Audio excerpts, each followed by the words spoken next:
Descendants have come to commemorate the British Allied forces in World War I landing in Gallipoli, Turkey, 100 years ago. The 25th of April is known as Çanakkale in Turkish, or Anzac Day, as Australians and New Zealanders spearheaded the campaign, taking brutal losses. But naval attacks also failed. In 8 months of fighting, many died on both sides, attackers and defenders.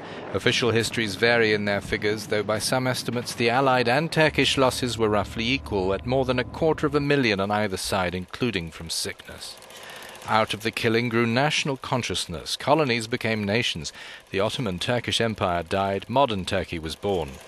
Officer and later reformist statesman Kemal Atatürk is famously quoted as telling his men down to their bayonets, "I don't order you to fight, I order you to die." Later generations want to remember. The reason I came is because I wanted to see Gallipoli. I found out that my grandfather had served here as an army chaplain supporting British troops, and I was very curious to see the place. I'd read a lot about it. It's just fascinating to see the location and be reminded movingly of the incredible loss of life on both sides, and that's why we're here, really, to get a sense of history, a sense of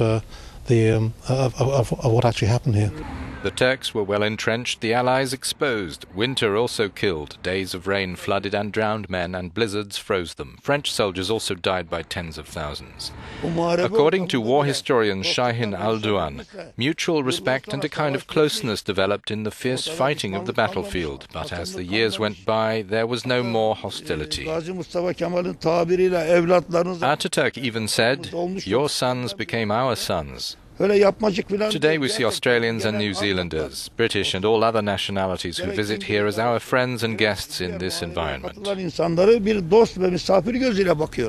Suvla and Anzac were evacuated in stealth. The last British troops left Lancashire landing at 4 in the morning on the 8th of January 1916, leaving so many others in the ground.